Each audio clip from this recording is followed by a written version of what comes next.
तो hello student, आज से हम लोग स्टार्ट करेंगे पैसिव वॉइस। एक्टिव वॉइस मतलब टेंस हम लोगों ने कंप्लीट कर लिया है। इसके जस्ट पहले आज से वॉइस स्टार्ट हो रहा है, तो हम लोग ट्रांसलेशन पढ़ रहे हैं। जीरो से लेकर हीरो तक का क्लास, एडवांस तक का क्लास, बेसिक से एडवांस तक का क्लास, जो आप लोग कंटिन्यू देखते चले आ रहे हैं।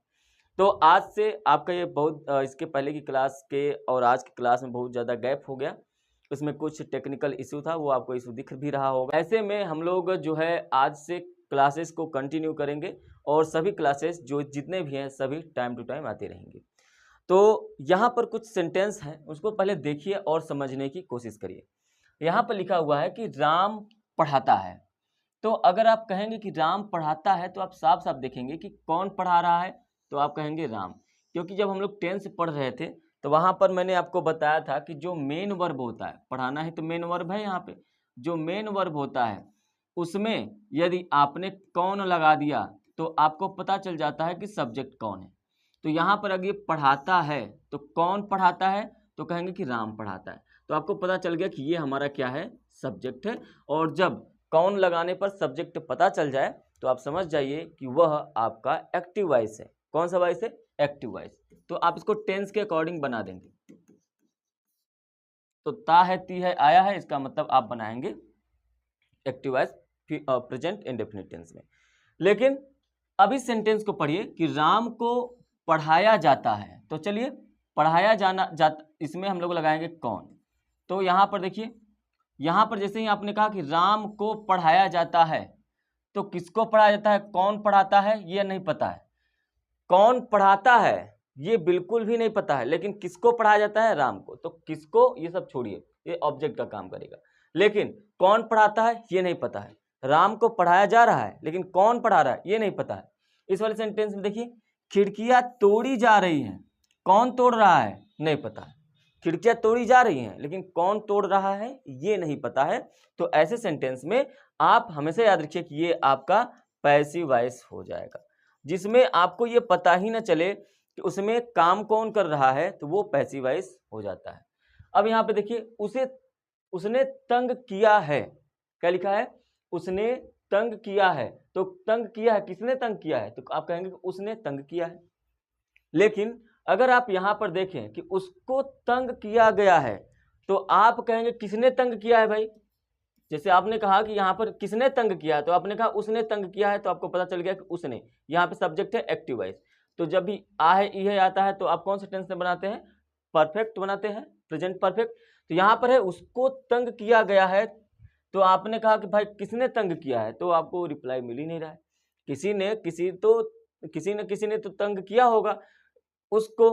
तो यहाँ पर आपका ये क्या हो जाएगा, पैसिव वॉइस। तो कुल मिलाकर आप एक चीज ध्यान रखिए कि जहां पर कोई भी काम कौन कर रहा है ये आपको ना पता चले और काम हो रहा हो किसी न किसी के द्वारा, तो वो पैसिव वॉइस में सेंटेंस बनता है।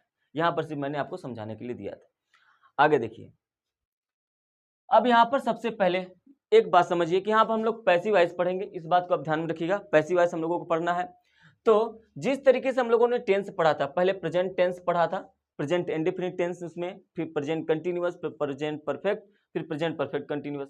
तो वॉइस जो होता है वो तो प्रेजेंट परफेक्ट कंटिन्यूअस या पास्ट परफेक्ट कंटिन्यूअस या फ्यूचर परफेक्ट कंटिन्यूअस का नहीं बनता है। तो जिसका नहीं बनता है उसका हमको पढ़ना नहीं है, जिसका बनता है उसका पढ़ना है। तो एक एक क्लास में एक एक करके पढ़ेंगे, जिससे सारी चीजें आपको समझ में आ जाए। फिर लास्ट में कंबाइन करके आपको उसको मिक्स करके आपको मिक्सर वाला जो है एक्सरसाइज करा देंगे। तो प्रेजेंट इंडेफिनिट टेंस आज हम पढ़ेंगे। तो इसमें अगर आपने टेंस नहीं पढ़ा है तो पहले जाकर टेंस पढ़ लीजिए ईमानदारी से। टेंस ग्रामेटिकल पार्ट जो ग्रामर के लिए आप पढ़ते हैं वो नहीं, टेंस में आपको वो पढ़ना है जो मैंने इसके पहले पढ़ाया हुआ है, ट्रांसलेशन वाला पार्ट। आप ट्रांसलेशन सीख रहे हैं तो ट्रांसलेशन वाला पार्ट सीखिए। यहाँ पर देखिए एक बात समझिए, अगर आप टेंस पढ़ के आएंगे तो आपको ये पता चल जाएगा कि अच्छा ये प्रेजेंट इंडेफिनिट टेंस है। इसके अंत में हम लोग हमेशा क्या देखते हैं, ता है, ती है, ऐसे वर्ड्स देखते हैं। जैसे वह जाता है, जाती है, तो जब ता है, ती है दिखता है तो हम जान जाते हैं कि वो प्रेजेंट इंडेफिनिट टेंस है। तो ये कब पता चलेगा, जब आप टेंस पढ़े रहेंगे तब। ठीक है, तो यहाँ पर आपको क्लियर हो जाएगा। तो टेंस पढ़े रहेंगे तो आप ये बताएंगे कि जब ता है, ती है आता है, जब टेंस रहता है तो हम लोग वहां पे लगाते हैं वर्ब की फर्स्ट फॉर्म या वर्ब की एस या ईएस फॉर्म का यूज करते हैं। लेकिन यहां पर ये टेंस नहीं है, यहां पर ये पैसिव वॉइस है, और पैसिव वॉइस के कंडीशन में हम लोगों का जो रूल है वो चेंज हो जाएगा, और ऐसे कंडीशन हम लोग आएंगे इज, एम, आर और इसके साथ वर्ब की थर्ड फॉर्म यूज करेंगे। हमेशा याद रखिएगा, कोई भी टेंस हो, अगर आप पैसिव बना रहे हैं, है ना, पैसिव बना रहे हैं, वॉइस बना रहे हैं, तो आप हमेशा वर्ब की थर्ड फॉर्म तो यूज करेंगे ही करेंगे, थर्ड फॉर्म हमेशा आएगा, तो आपको थर्ड फॉर्म याद रखना पड़ेगा। ठीक है, तो अब आप ये समझ रहे हैं कि जब भी ता है, ती है, ते है, अगर ऐसा सेंटेंस लास्ट में आए, अंत में आए, तो वो बनेगा इज, एम, आर के साथ वर्ब की थर्ड फॉर्म। तो यहां पर एक चीज क्लियर हो जाएगा कि जितने भी सिंगुलर सब्जेक्ट होंगे, जितने भी सिंगुलर सब्जेक्ट होंगे, उनके साथ क्या यूज करना है आपको,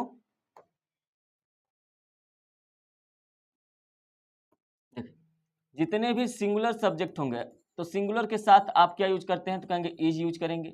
जब भी आई आएगा तो क्या यूज करेंगे, तो कहेंगे एम का यूज करेंगे। प्लूरल के साथ आर का यूज करेंगे। अगर आप टेंस पढ़े होते तो आपको ये सारी चीजें पता ही होंगी। क्लियर है, यहां तक आगे बढ़ते हैं। अब आपको यहां पर एक चीज क्लियर हो गया कि जब भी ता है, ती है आएगा तो हमको इज, एम, आर के साथ वर्ब की थर्ड फॉर्म लगानी है। क्लियर है, आगे अफर्मेटिव सेंटेंस में चलेंगे। यहां पर हम लोगों का है क्या, अफर्मेटिव सेंटेंस। तो अफर्मेटिव सेंटेंस दिया गया है, सबसे पहले क्या लिखा है, देखिए पेड़ लगाए जाते हैं। पेड़ लगाए जाते, पेड़ अपने आप से लगेगा नहीं, कोई लगाएगा ना, कौन लगा रहा है ये हमको नहीं पता है। तो जब ये ना पता हो कि कौन काम कर रहा है तो वो पैसिव वॉइस बनता है। अब देखिए जैसे यहां पर आपने देखा ता है, ती है, ता है, ते है, ती है। जब आप देख रहे हैं कि ते है, ता है, ते है, ती है, जब भी किसी भी वाक्य के अंत में, सेंटेंस के लास्ट में ता है, ती है आता है तो प्रेजेंट इंडेफिनिट टेंस यूज करते हैं। लेकिन अगर वहां पे ये ना पता हो कि कौन काम कर रहा है तो वाइस यूज करते हैं, और ऐसे कंडीशन में इज, एम, आर का यूज करते हैं और थर्ड फॉर्म। तो आप देखिए, तो पेड़ लगाए जाते हैं, कौन लगाता है नहीं, नहीं पता है। गेहूं उपजाया जाता है, कौन उपजा रहा है, किसान उपजा रहा है, कोई व्यक्ति उपजा रहा है, ये हमको पता ही नहीं है। लेकिन यहाँ पर गेहूं अपने आप नहीं उपजेगा। यहाँ घोड़े बेचे जाते हैं, कौन बेचता है, कोई ना कोई तो बेच ही रहा होगा, ये हमको नहीं पता कौन बेच रहा है। हिंदी पढ़ाई जाती है, कोई ना कोई टीचर पढ़ा रहा होगा, कोई व्यक्ति पढ़ा रहा होगा, तो ये हमको नहीं पता है। लेकिन सब्जेक्ट कौन है ये हमको नहीं पता है, कोई और है, लेकिन काम हो रहा है। तो ऐसे सेंटेंस में वाइस।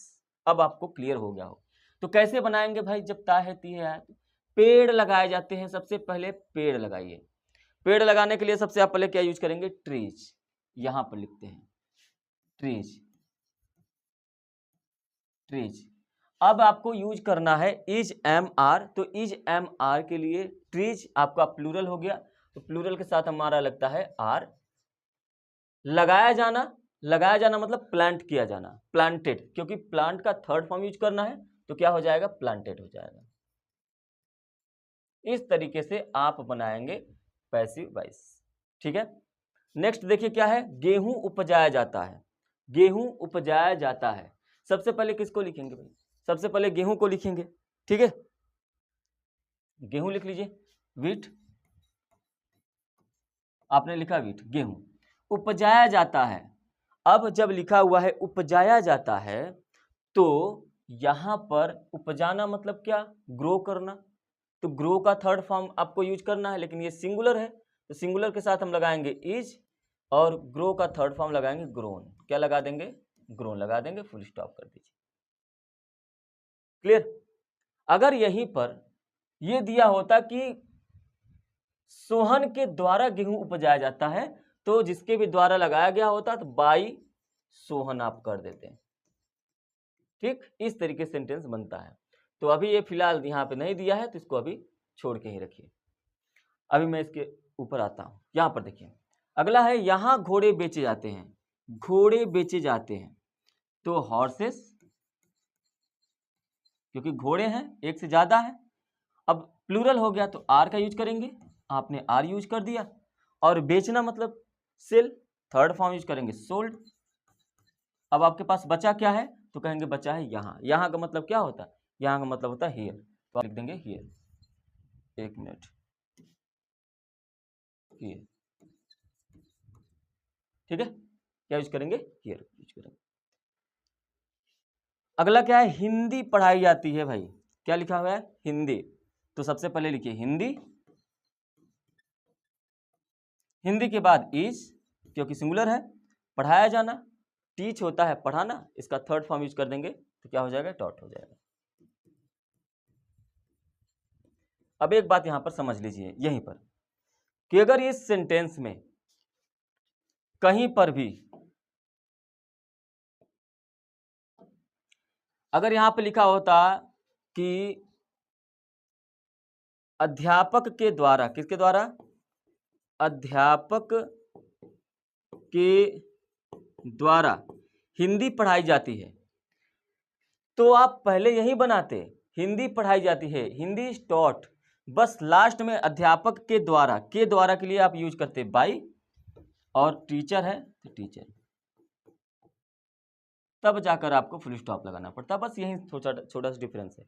अब हिंदी में अगर आप समझें तो आप ये समझिए कि जब पेड़ लगाए जाते हैं कौन लगा रहा नहीं पता है, गेहूं उपजाया जाता है कौन उपजा रहा नहीं पता, लेकिन अगर आपने कहा कि सोहन के द्वारा गेहूं उपजाया जाता है तो आपको पता है किसके द्वारा काम किया जाता है, तो जिसके द्वारा काम किया जाएगा ना वो लास्ट में बाई के साथ लगाएंगे। जैसे यहां पर पहले लिखा था हिंदी पढ़ाई जाती है, तो आपने हिंदी पढ़ाई जाती के लिए आपने लिखा हिंदी इज टॉट, लेकिन जब आपने लिखा अध्यापक के द्वारा हिंदी पढ़ाई जाती है तब आपको लास्ट में अध्यापक के द्वारा मतलब बाय टीचर करना पड़ेगा। क्लियर, आगे बढ़ते हैं।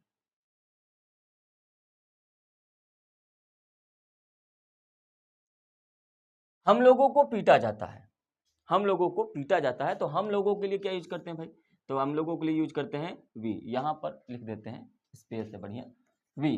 अब वी के साथ क्या लगाते हैं, आर, और पीटना का मतलब होता है बीट, तो यहां पे थर्ड फॉर्म यूज करना है तो बीटेन यूज कर दीजिए, बहुत ही आसान है, तो बीटेन आपने यूज कर दिया। क्लियर है, आगे बढ़ते हैं निगेटिव सेंटेंस में। तो आपको पहले से ही पता है कि जब भी इज, एम या आर आता है तो इसके साथ हम लोग नॉट का यूज करते हैं, इसके जस्ट बाद, ठीक है, इसके जस्ट बाद क्या यूज करते हैं, नॉट का यूज करते हैं निगेटिव सेंटेंस में।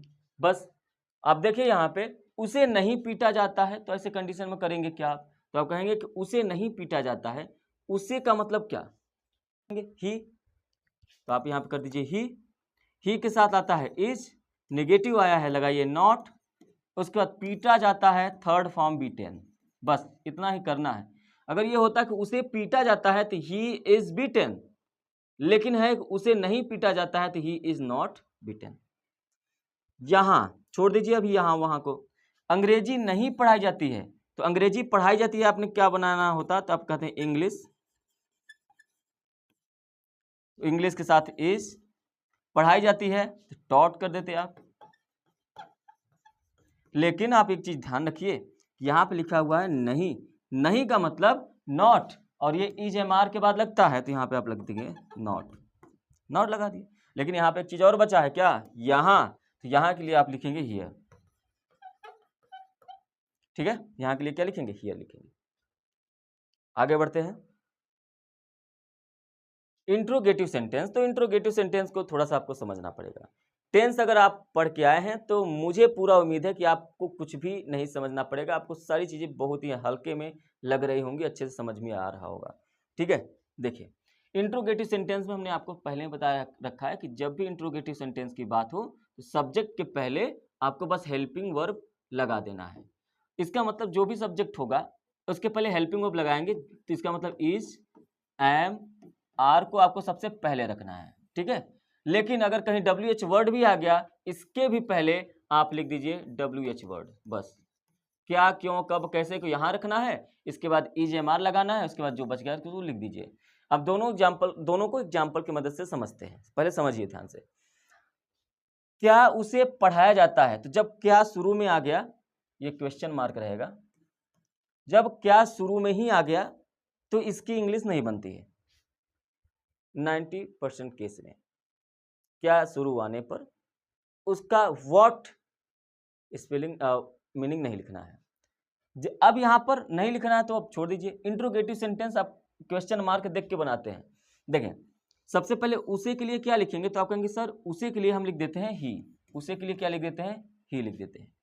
अब पढ़ाया जाता है तो आप कहेंगे ही के साथ हमारा क्या आता है इज, और इज के साथ पढ़ाया जाना, रीड का तीनों फॉर्म सेम होता है, क्वेश्चन मार्क लगा देंगे। लेकिन एक चीज याद रखिएगा कि जैसे ही आप क्वेश्चन मार्क लगाएंगे तो आपको ये बताएगा, क्वेश्चन मार्क बताता है कि ये इंट्रोगेटिव सेंटेंस है, और इंट्रोगेटिव सेंटेंस का मतलब कि सब्जेक्ट के पहले हेल्पिंग वर्ब लगाना पड़ेगा। इसका मतलब ये जो इज आपने यहाँ पे यूज किया है ये आपका यहाँ पे बिल्कुल भी न आके यहाँ पे आ जाएगा। एक मिनट इरेज ही कर देते हैं, ठीक है, मतलब ही इज हो जाएगा, सॉरी इज ही हो जाएगा। तो आपको पहले इज लगा देना है और सबसे पहले ही, बस ही इज रेड, क्या उसे पढ़ाया जाता है, आपको सेंटेंस ये बन गया, ठीक है। अब अगर आपको ये रीडिंग वाली की बात नहीं हो रही है, देखिए रीड मतलब होता है जब आप कोई न्यूज़पेपर या कोई बुक आप रीड कर रहे हैं, पढ़ रहे हैं तब, ठीक है।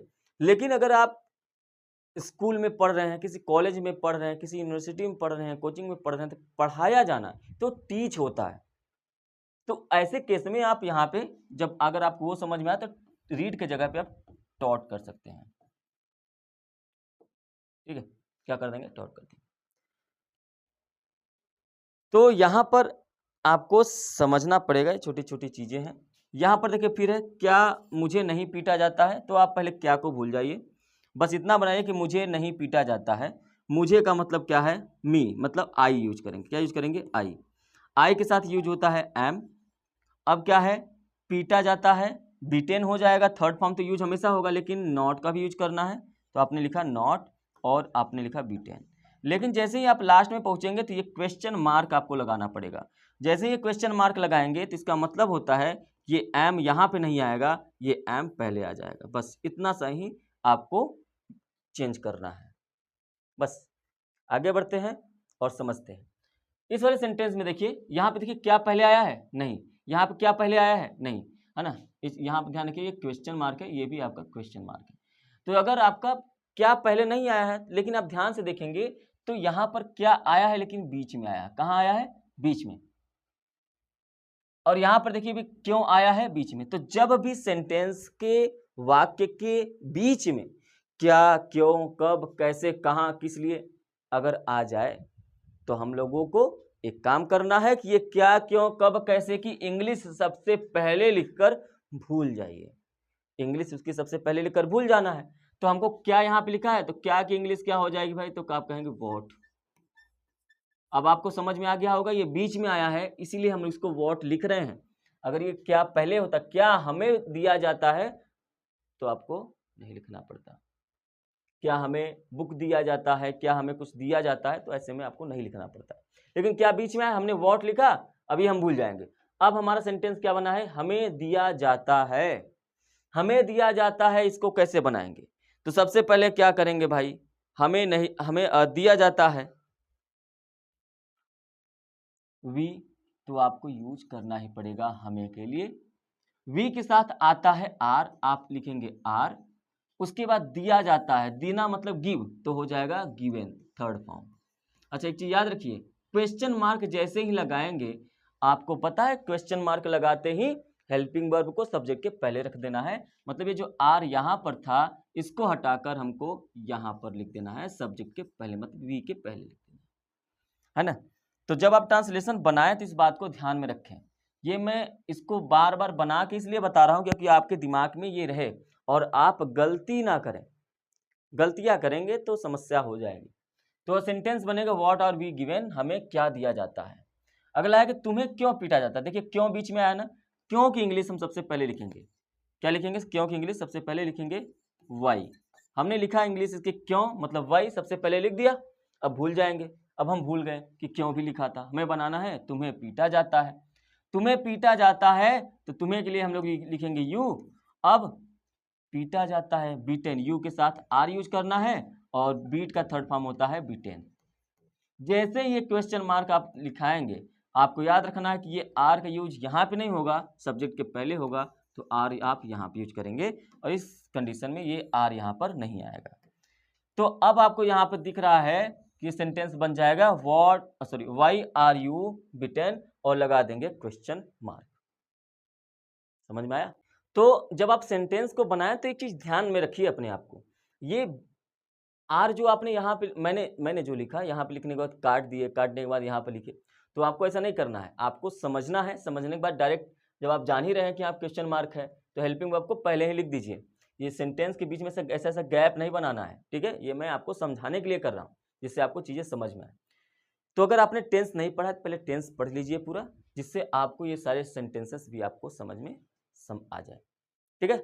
चैनल पे पहली बार है तो लाइक करिए, सब्सक्राइब करिए। चलिए मिलेंगे नेक्स्ट क्लास में कंटिन्यूअस के साथ।